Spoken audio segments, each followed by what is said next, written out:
The Tower Treasure, Chapter 9. Red Hair. The arrest of Henry Robinson caused a sensation in Bayport, for the caretaker of the Tower mansion was one of the least men in the city whom one would have suspected of dishonesty.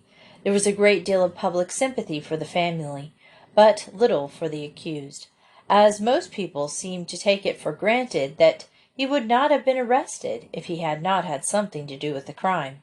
But the Hardy boys were not satisfied. "I'm positive Henry Robinson is innocent," said Frank to his brother the next morning. "There's a great deal about this case that hasn't come to surface yet. I have a sort of sneaking idea that the man who stole Chet Morton's car had something to do with this." "He was a criminal, that much is certain," agreed Joe. "He stole an automobile, and he tried to hold up the ticket office. I'd like to go back to the place where we saw the wrecked car. You never know what evidence we might find. There might be something there that would identify the chap." "I'm with you. Let's go this morning." So within the hour the boys were on their motorcycles speeding along the shore road towards the place where the speed fiend's car had been wrecked in the bushes. "I'd certainly like to do something to help clear Mr. Robinson," said Frank.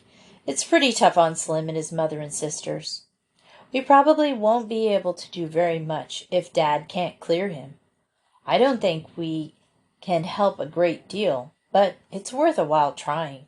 "It sure is. And I've had a hunch all along that we didn't investigate the wreck and that car close enough. Well, we'll make a thorough job of it this time." When the boys reached the scene of the wreck they found the smashed car just where they had seen it last. The tires had been taken, and some of the accessories that had escaped destruction had been stripped from the automobile, but the car had been so badly smashed that there were few evidences of disturbance. Leaving their motorcycles by the side of the road, the lads plunged down into the bushes and busied themselves examining the wreckage. Joe hunted through the side pockets in hope that there might be papers or some other means of identification, but in this he was disappointed. There were no license plates, but Frank managed to secure the engine number, and this he jotted down in a notebook he carried. "Perhaps this will give us a clue, although I have an idea that the fellow got this car in the same way he got Chet's. It's probably a stolen automobile." For a time they rummaged around among wreckage without success. Then at last Frank gave a low cry. "Here's something!" he exclaimed. "Look!" Joe came over to where he was standing, and Frank plucked something from the front seat of the wrecked car. Red hair! In his hand Frank held a small tuft of vivid red hair. It was very coarse in texture, and the surprising part of it was that the hairs were not separate, but were attached in a sort of tough linen. "Why, it's part of a wig," said Frank, examining the hair more closely. "You're right," agreed his brother. "No human hair ever grew like that. Part of the fellow's wig was torn when the car was smashed up, and that explains why Harity and his witness couldn't agree on the color of the fellow's hair," exclaimed Joe in excitement. "I see it now. The man didn't wear the wig when he held up the steamboat office, and the minute he reached the car he put it on again, and that explains why Brown saw a red-haired man driving away in Chet's roadster, why Harity was positive that the man wasn't red-headed." "That's a real clue!" exclaimed Joe. "We ought to tell Dad about this." "And we will, too," said Frank, beginning to scramble through the bushes back towards the road. He put the fragments of the red wig carefully in an inner pocket, and then the Hardy boys started back towards Bayport. The clue was slight, of course, but still it served to clear up the disagreement as to the color of the hold-up man's hair. It also served to prove exclusively that the man who had passed Frank and Joe on the shore road at such breakneck speed, and who had later wrecked his car, was the same man who had stolen Chet's roadster and had attempted to hold up the steamboat ticket office. "I guess Dad will think we aren't such poor detectives after all," Joe exulted, as they brought their motorcycles to a stop in the yard of the Hardys' home. Their father was in the library, but in their excitement the lads forgot to rap at the door, and rushed into the room without ceremony. "Dad, we've found a clue!" cried Joe, when he saw his father sitting in the huge oak desk, and then he fell back embarrassed when he saw that there was some one else in the room. "Beg pardon," said Frank, and the boys would have retreated, but Mr. Hardy's visitor turned round, and they saw that it was Perry Robinson. "It's only me," said Slim. "Don't go." "Perry has been trying to shed a little more light on the Tower robbery," explained Mr. Hardy. "But what's the clue you're talking of?" "It isn't about the robbery," replied Frank, "although it might have something to do with it, for all we know. It's about the red-headed man who stole Chet's car, and who tried to hold up the steamboat ticket office." "What about him?" "This," said Frank, taking the fragment of red hair from his pocket and showing it to his father. "The fellow wore a wig." Mr. Hardy examined the little tuft of hair closely. "Where did you find it?" he asked. "In the wreckage of that smashed car." Mr. Hardy nodded. "That seems like a pretty good chain of evidence. The man who passed you on the road wrecked the car, then stole Chet's roadster, and afterwards tried to hold up the ticket office. When he failed in that, he abandoned the roadster. He wore a red wig he took off occasionally to confuse passers. If we could only find the wig, we might be able to get further information." "Do you think it might help us to solve the Tower robbery?" asked Perry. "Possibly. The man was evidently a professional thief," explained Frank. "If he was smart enough to wear a wig, he was evidently an old-timer at the game, and if he failed in the ticket office hold-up, who knows but he might have been hanging around the city waiting for another chance." "Gosh, you might be right at that!" exclaimed Perry. "I was just telling your father that I saw a strange man lurking about the grounds of Tower Mansion 2 days before the robbery. I didn't think anything of it at the time, and in the shock of Dad's arrest I forgot about it." "Did you get a good look at him? Could you describe him?" asked the detective. "I'm afraid I couldn't. It was in the evening, and I was sitting by the window studying. I happened to look up, and I saw this fellow moving about under the trees near the wall. Later on, I heard one of the dogs barking in another part of the grounds, and shortly afterwards I saw someone running across the lawn, but I thought it was probably just a tramp." "Did he wear a hat or a cap?" "As near as I can remember, it was a cap. His clothes were dark." "And you couldn't see his face?" "No."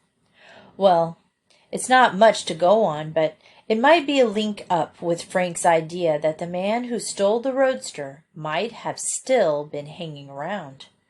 Mr. Hardy thought deeply for a few minutes.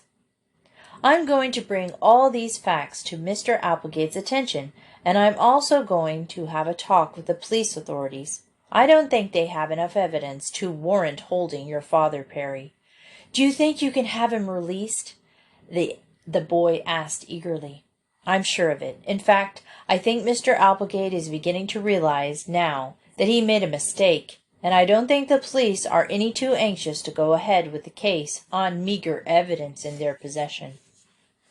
"It would be wonderful if we can have Dad back with us again," said Perry, "although it won't quite be the same. He'll be under a cloud as long as this mystery isn't cleared up. And of course Mr. Applegate won't employ him any more."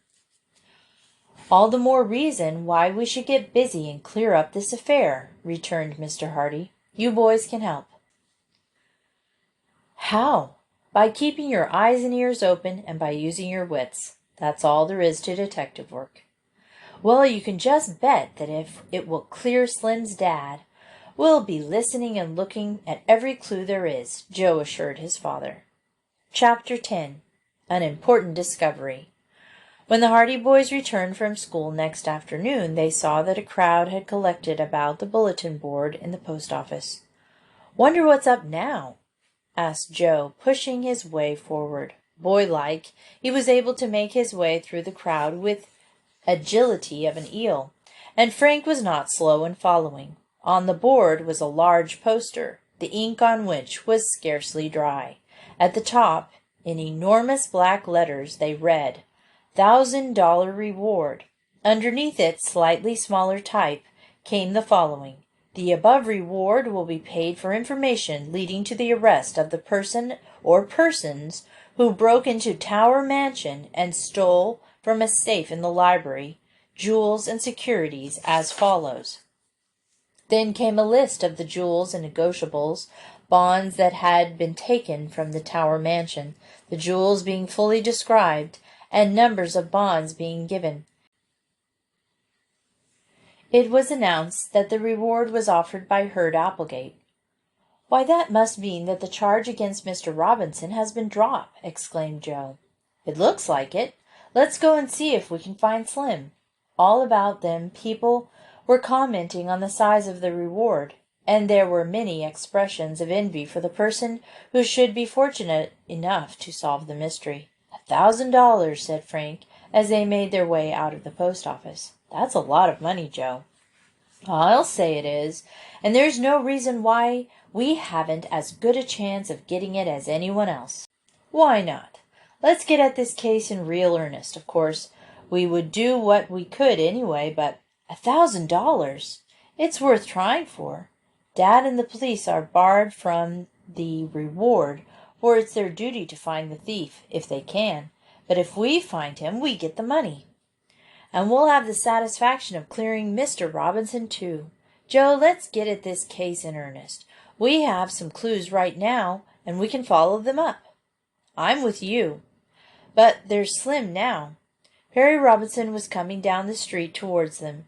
He looked much happier than he had been the previous evening, and when he saw the Hardy boys his face lighted up. "Dad is free," he told them, "thanks to your father. The charges has been dropped." "Gee, but I'm glad to hear that," exclaimed Joe. "I see they're offering a reward. Your father convinced Mr. Applegate that it must have been an outside job, that is, that it was the work of a professional crook, and the police admitted there wasn't much evidence against Dad, so they let him go. I tell you, it was a great thing for my mother and sisters. They were almost crazy with worry." "No wonder," commented Frank. "What is your father going to do now?" "I don't know," Slim admitted heavily. "Of course, we've had to move out of Tower Mansion. Mr. Applegate said that while the charge had been dropped, he wasn't altogether convinced in his own mind that Dad hadn't had something to do with it. He dismissed him. That's tough luck. But he'll be able to get another job somewhere." "I'm not so sure about that. People aren't likely to employ a man that's been suspected of stealing. Dad tried 2 or 3 places this afternoon, but he was turned down." The Hardy boys were silent. They were sorry for the Robinsons, for they knew only too well that the families were badly off financially, and that the view of the robbery it would indeed be difficult for Mr. Robinson to get another position. "We've rented a small house just outside the city," Slim went on. "It is cheap, and we'll have to get along." There was no false pride about Perry Robinson. He faced the facts as they came and made the best of them. "But if Dad doesn't get a job, it will mean that I'll have to go to work." "But Slim, you'd have to quit school." "I can't help that." "I wouldn't want to, but, you know, I was trying for class medal this year. But oh well." The Hardy boys realized how much it would mean for their chum to leave school at that stage. Perry Robinson was an ambitious boy and one of the cleverest in the class. He had always wanted to continue his studies and go to a university, and his teachers had predicted a brilliant career for him. Now it seemed that all his ambitions would have to be thrown overboard because of this misfortune. "Don't worry, Slim," comforted Frank. "Joe and I are going to plug away with this affair until we get to the bottom of it." "It's mighty good of you fellows," said Slim gratefully. "I won't forget it in a hurry. You've been pretty amazing on all of this." "Aw, shucks," muttered Frank, embarrassed. "It's the reward we're after. Applegate is offering $1,000. "Oh, I know it isn't altogether the reward. You would do it to help us anyway. and you know it. Look what you've already done." "Well, we're going to get busy," Joe said hastily. "See you later, Slim. Don't worry too much. I think everything will be all right." Slim tried to smile, but it was evident that he was deeply worried, and when he walked away, it was not with the light, springy, carefree step his chum had previously known. "What's the first move, Frank?" "We had better get a full description of those jewels. Perhaps the thief tried to pawn them. We can call all the pawn shops and see what we can find out. Then we may be able to get a line on the thief. You know, he might pawn something here, if he had to have money with which to get out of town." "Good idea. Do you think Applegate will give us a list?" "We won't have to ask him. Dad should have all that information. Let's go and ask him right now." But when the lads returned home and asked their father for a description of the jewels, they met with disappointment.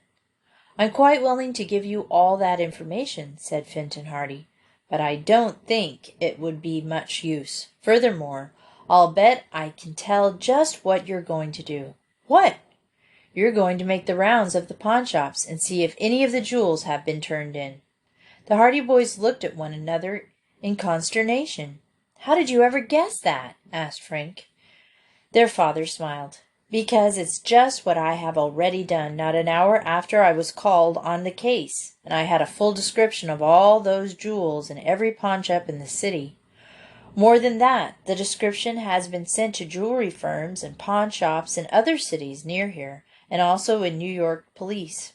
Here's a duplicate list if you want it, but you'll just be wasting time. I'm going round to the shops. They are all on the lookout for the stuff." Mechanically, Frank took the list. "And I thought it was such a bright idea." "It is a bright idea, but it has been used before. Most jewel robberies are solved in just this manner, by tracing the thief when he tries to get rid of the gems."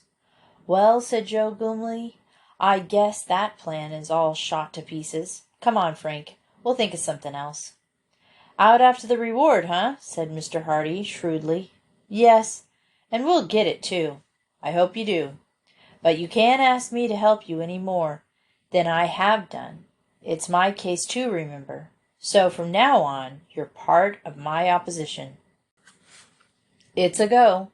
More power to you, then," said Mr. Hardy as he returned to his desk. He had a sheaf of reports from shops and agencies in various parts of the state, through which he had been trying to trace stolen jewels and securities, but in every case the report was the same. There had been no trace of the gems or bonds taken from Tower Mansion. When the boys left their father's study, they went outside and sat on the back steps, silently regarding their motorcycles. "What shall we do now?" asked Joe. "I don't know. Dad sure took the wind out of my sails this time, didn't he?" "I'll say he did. But it was just as well. Saved us a lot of trouble. We might have been going round to all the pawnshops in the city and not getting anywhere. Looks as if Dad has the inside track on the case anyway. If any of the jewels are turned in, he will be the first to hear of it. What chance have we?" "I'm hanged if I'll give up," declared Frank with determination. "We know that there was a strange man hanging round the Tower Mansion, and we know that there was a red-headed crook in town. Perhaps those two facts aren't connected, but I think they are. And we know he stole Chet's roadster, and left it in the woods. Yes, and say, Joe, we didn't take much time looking round when we looked at the roadster." "What was the use? The roadster was there, and Chet got it back." "No, but the man who stole the car had been there too. Perhaps he left another clue." Joe slapped his knee with an open hand. "I never thought of that, Frank. Let's go right back there now. Come on." Eagerly the boys dashed back over to their motorcycles. In a few minutes they were speeding through the streets of Bayport on towards the woods where Chet Morton's roadster had been abandoned. They were fired with enthusiasm again, in spite of the momentary setback they had received when their father squelched Frank's plans of going round to the pawnshops. They felt now that they were on a new trail. They came to the abandoned road that led into the woods, and they brought their motorcycles as far as possible, finally leaving them by the roadside and going ahead on foot. Frank located the place where the roadster had been driven off into the woods, for the trees were still bent and broken, and the two boys plunged into the depths of the thickets. At last the Hardy boys emerged into the little clearing where the roadster had been found. Everything was just as they had left it. They examined the ground carefully. He might have dropped letters from his pocket or something, but the auto thief had not been careless. There was not even a footprint, for the boys had trampled the ground thoroughly after the roadster had been discovered. "If I had only thought of looking for footprints at the time," groaned Joe in disappointment. "Our fingerprints. He must have left fingerprints somewhere about the car, but we covered them up. If he was a professional crook, we could have traced him easily. Too late now. Chet has had his car washed since then. We didn't think of that in time." Their search was without success, and the Hardy boys were about to give up in disappointment when Frank left the clearing and began to hunt about in the bushes. "I guess we might as well go home," said Joe. "We've come hunting for clues too late.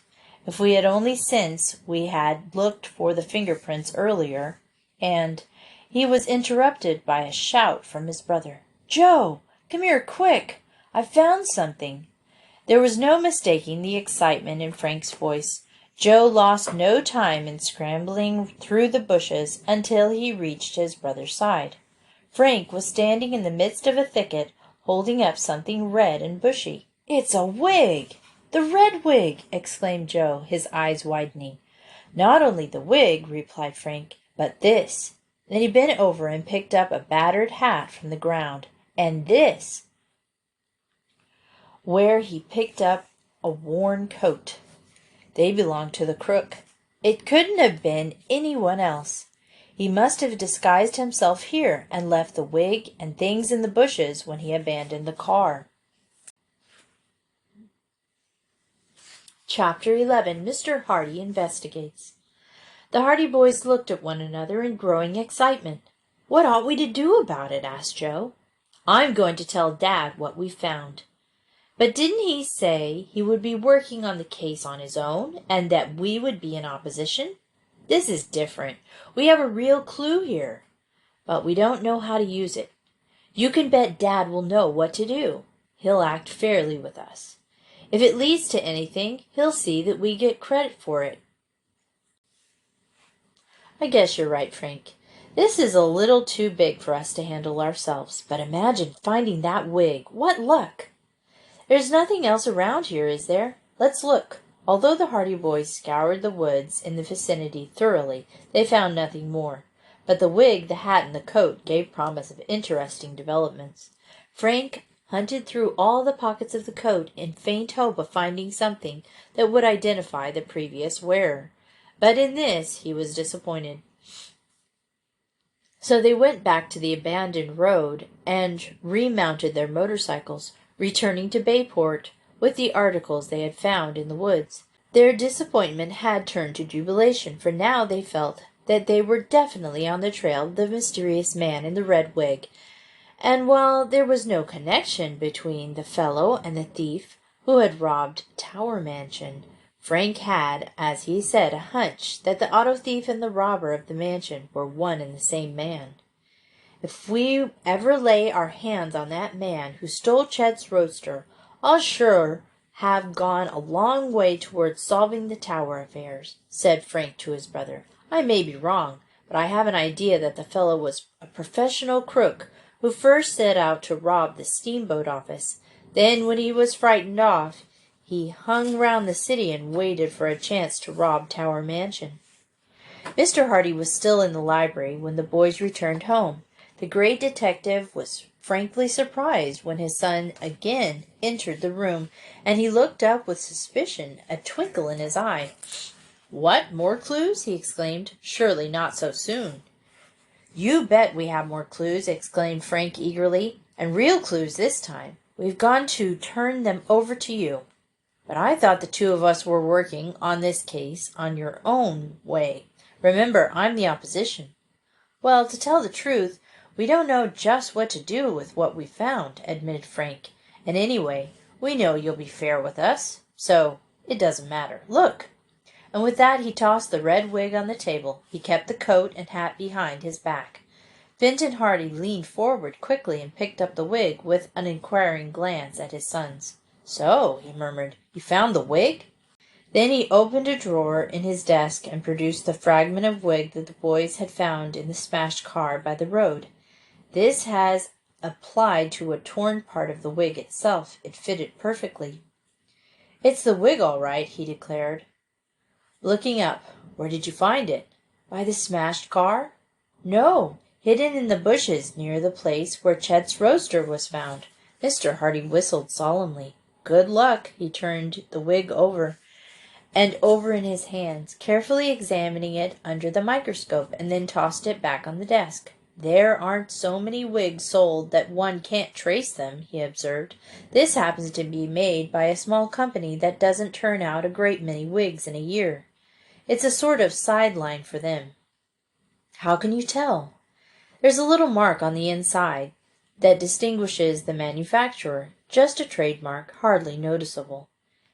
"And we found these as well," said Frank, handing over the coat and hat. Mr. Hardy's eyes opened wide. "Well, well," he exclaimed, "you have been busy, haven't you?" "They were all hidden in the same place, and well hidden, too, I'll warrant. We were sure there must be clues of some kind round the car, so we searched every inch of the woods roundabouts." "Good," said Mr. Hardy, approvingly. "You didn't miss any chances. I'm not saying that these clues will lead to the capture of the fellow, but they will go a long way towards finding him. What shall we do with them?" Mr. Hardy looked up at his sons and smiled. "Well, you've shared your clues with me, so I suppose I may as well share some of my experience with you. What do you say if we go to the city and try to trace up some of these labels, this hat, for instance?" And he picked it up from the table, examining the band intently. "There's a label here. Of course, the hat may have been sold a long time ago, and it isn't likely that the man who sold it would remember who bought it, but there's always the chance that the store may not be far from where the fellow lives. You get my idea? And the coat, too. If we can find any trace of who bought the wig, we may be able to connect up the other things as well." "Gosh, I never thought of that," admitted Frank. "It's a slim chance, but, as I said before, we can't afford to overlook any chances. I'll take them to the city and see what I can do. It may mean everything, and it may mean nothing. Don't be disappointed if I come back empty-handed. And don't be surprised if I come back with some valuable information." Mr. Hardy tossed the wig, the coat, and the hat into a club bag that was standing open near his desk. The great detective was accustomed to being called away suddenly on strange errands, and he was always prepared to leave at a moment's notice.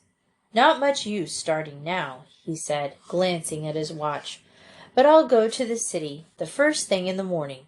In the meantime, don't rest on your oars, as the saying goes." Mr. Hardy picked up some papers on his desk, as a hint that the interview was over, and the boys left the library. They were in a state of high excitement, for they were confident now that they had made valuable progress in the case, and they were sure that if the wig and the garments could be of any use at all towards locating the crook, Mr. Hardy would be the man to use them. When they went to bed that night, they could hardly sleep, so elated were they over their discovery near the abandoned roadway. "He must have been a pretty smart crook," murmured Joe, after they had talked long into the night. "That idea about the wig was clever. I'll bet he was experienced." "The smarter they are, the harder they fall," replied Joe. "It's the experienced crooks that the police always look for. If this fellow has any kind of a record at all, it won't take long for Dad to run him down. I've heard Dad say that there is no such thing as a clever crook. If he has really clever, he wouldn't be a crook at all. Yes, I guess that's right. But it shows that we're not up against any ordinary amateur. This fellow must be a slippery customer. He'll have to be a mighty slippery one now. Once Dad has a few clues to work on, he never lets up till he gets his man. Well, let's hope he gets this one. He'll think a lot more of us as detectives if he does. And with that, the boys fell asleep. When they went down to breakfast the following morning, they found that Fenton Hardy had left for New York on an early morning train. The Hardy boys went to school, but all through the morning they could scarcely keep their minds on their work.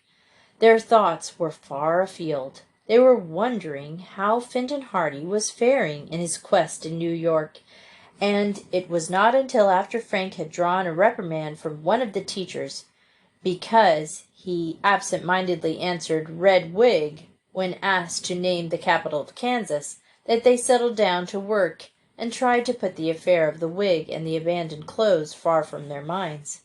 Slim Robinson was at school that day, but after 4 o'clock he confided to the Hardy boys that he was leaving. "It's no use," he said. "Father can't keep me in school any longer, and it's up to me to pitch in and help the family. I'm to start work tomorrow for a grocery company." "And you wanted to go to college!" exclaimed Frank. "It's a shame." "It can't be helped," replied Perry, with a grimace. "I can consider myself lucky I got this far. I guess I'll have to give up all those ideas now and settling down to learn the grocery business. There's one good thing about it. I'll have a chance to learn it from the ground up. I'm starting in the delivery department. Perhaps in about 50 years I'll be ahead of the firm."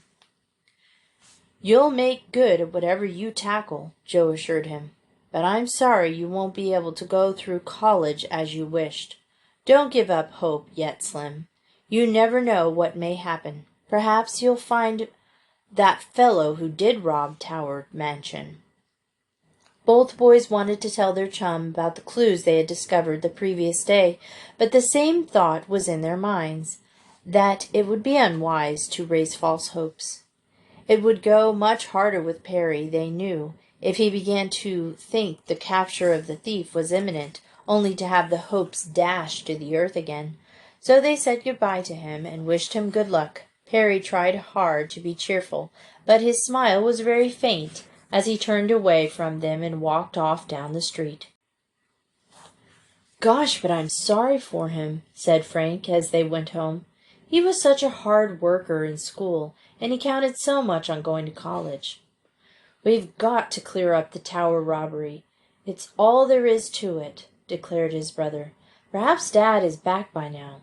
There's a train from New York at 3 o'clock. Let's hurry home and see." But when the Hardy boys arrived home, they found that their father had not yet returned from the city. "We'll just have to be patient, I guess," said Frank. "No news is good news." And with this philosophic reflection, the Hardy boys were obliged to comfort themselves against the impatience that possessed them to learn what progress their father was making in the city towards following up the clues they had given him.